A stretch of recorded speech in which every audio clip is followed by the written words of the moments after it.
Assalamualaikum warahmatullahi wabarakatuh. Oke, apa kabar anak-anakku semua? Semoga selalu berada dalam keadaan sehat walafiat. Untuk kelas 7, ini adalah pertemuan pertama Ibu dengan kalian. Maka dari itu, Ibu akan memperkenalkan diri. Nama Ibu adalah Ibu Dian Nurdiansah. Ibu sebagai guru mata pelajaran IPA, maka untuk kali ini kita akan mempelajari mengenai tentang IPA. Sebelum kita memulai pelajaran, alangkah baiknya kalian mengisi dulu absen yang sudah di-share di grup. Oke, apabila sudah, kita memulai pembelajaran IPA ini di bab pertama di semester 1. Oke, bab pertama itu yaitu mengenai tentang objek IPA dan pengamatannya. Atau pernah kalian berpikir atau bertanya bagaimana cara mempelajari lingkungan sekitar kita? Oke. Nah, atau pernah kalian mengamati air? Kenapa sih air itu mengalir dari tempat yang tinggi ke tempat yang rendah? Kenapa air itu tidak mengalir dari tempat yang rendah ke tempat yang tinggi? Pernah nggak kalian bertanya-tanya seperti itu? Atau pernah nggak kalian bertemu dengan teman atau seseorang, pasti kalian bertanya-tanya, berapa sih tinggi badannya? Berapa sih massa tubuh orang tersebut? Pernah kan? Jadi, dari pertanyaan tersebut, di lingkungan sekitar kita itu harus diamati. Ya, makanya berdasarkan dari pengamatan tadi tersebut, itu dinamakan dengan objek IPA. Jadi objek IPA itu segala benda yang di alam dan interaksinya satu sama lain. Ada interaksi air dengan makhluk hidup, atau interaksi tumbuhan dengan udara yang ada di atmosfer.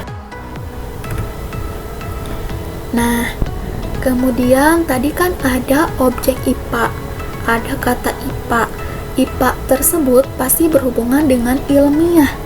Ilmiah pasti berkaitan dengan penyelidikan atau pengamatan. Jadi penyelidikan ilmiah itu apa? Oke, di sini ada permasalahan lain, yaitu ketika seseorang sedang mengalami kehilangan benda yang dimilikinya, contohnya jam. Kemudian dia bertanya kepada temannya, ngobrol dengan temannya bahwa dia sedang mengalami kehilangan benda tersebut. Nah, dan teman tersebut pasti dia bertanya, bentuk jam itu bagaimana? Merek jam itu apa? Harga jam itu berapa? Pasti teman tersebut bertanya-tanya seperti itu karena teman tersebut tidak tahu jam sebelumnya.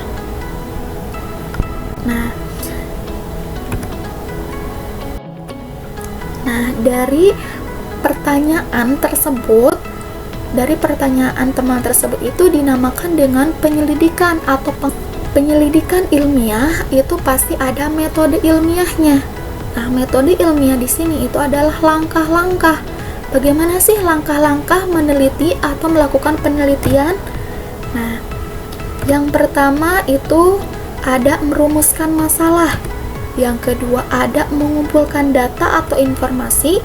Yang ketiga ada membuat hipotesis atau dugaan sementara. Yang keempat melakukan eksperimen. Yang kelima mengolah dan menganalisis data. Yang kelima membuat kesimpulan. Yang ketujuh mempublikasikan hasil.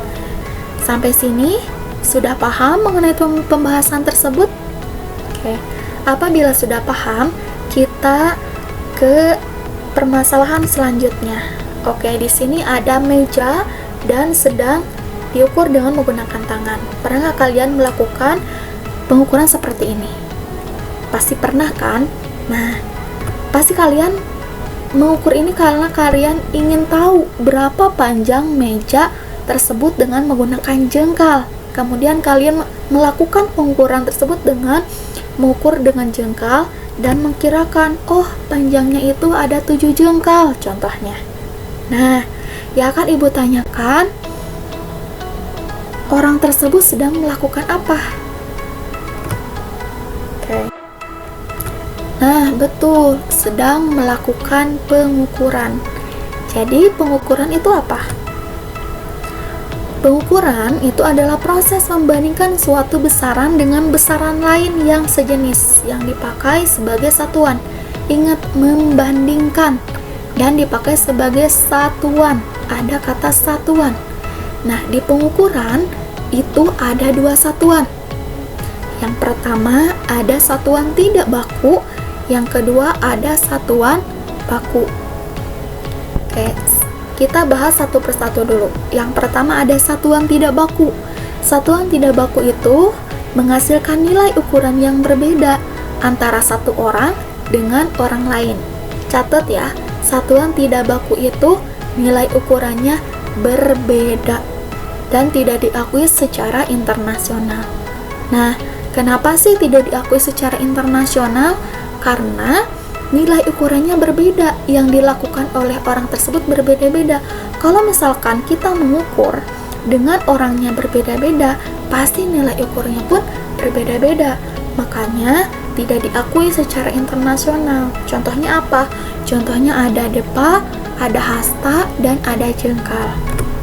Nah, ada jengkal yang tadi sudah dilakukan oleh contoh sebelumnya, itu satu jengkalnya itu dari ujung jempol sampai ujung kelingking. Terus ada depa, satu depa itu dari ujung, ketika tangan direntangkan, satu depanya itu satu ujung jari kiri sampai satu ujung jari kanan. Terus ada hasta, dikatakan satu hasta itu dari ujung siku ke ujung jari tersebut. Nah, yang kedua itu ada satuan baku. Kalau satuan baku itu adalah menghasilkan nilai ukuran yang sama meskipun dilakukan oleh orang yang berbeda. Ingat ya, perbedaannya itu kalau satuan baku itu nilai ukurannya sama meskipun dilakukan dengan orang yang berbeda. Nah, makanya diakui secara internasional. Contohnya apa?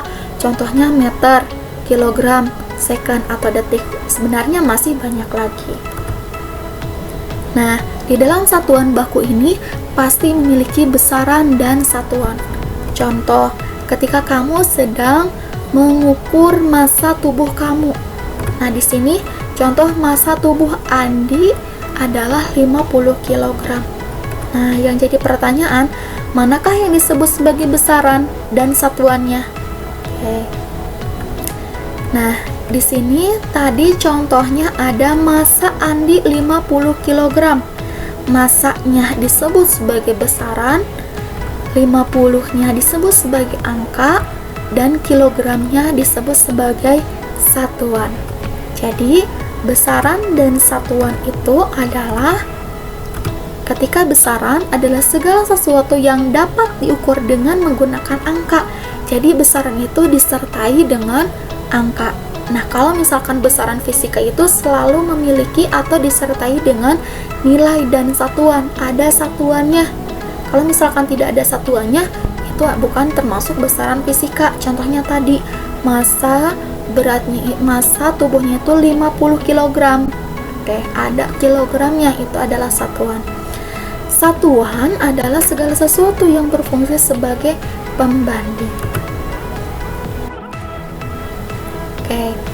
Nah, tadi kan ada besaran. Dikatakan suatu besaran di sini ada dua besaran. Yang pertama ada besaran pokok, yang kedua ada besaran turunan. Yang pertama ada besaran pokok. Besaran pokok adalah besaran yang satuannya didefinisikan sendiri, tidak diturunkan dari besaran lain. Oke, ingat ya, satuannya didefinisikan sendiri. Nah, di dalam besaran pokok ada kata yang harus diingat, yaitu SMP jiwa. S-nya itu adalah suhu. Suhu itu satuannya Kelvin, alat ukurnya termometer. Yang kedua M itu adalah massa. Massa satuannya kilogram, alat ukurnya dengan menggunakan raca. P panjang. Panjang itu satuannya meter, alat ukurnya dengan menggunakan penggaris. Terus ada J, jumlah zat. satuannya mol, alat ukurnya tidak diketahui. Yang selanjutnya ada I. I itu intensitas cahaya, satuannya kandela, alat ukurnya adalah light meter. Dan selanjutnya W. W itu adalah waktu, satuannya second atau detik, alat ukurnya adalah stopwatch. Dan yang terakhir itu ada A. A itu adalah arus. Arus satuannya adalah ampere, alat ukurnya adalah ampere. Nah, yang selanjutnya ada besaran turunan. Kalau besaran turunan itu adalah besaran yang diturunkan dari besaran pokok. Ada apa aja? Ada luas, volume, massa jenis, kecepatan, dan percepatan. Ingat, karena besaran turun itu besaran yang diturunkan dari besaran pokok. Contohnya, luas itu kan rumusnya panjang kali lebar. Dikarenakan ini termasuk besaran turunan yang diturunkan dari besaran pokok, nah satuan dari panjang itu kan M.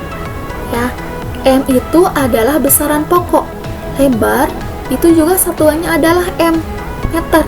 Meter itu adalah besaran pokok dari panjang. Jadi, kalau satuan dari luas itu adalah M pangkat 2. Jadi termasuk besaran turunan yang diturunkan dari panjang.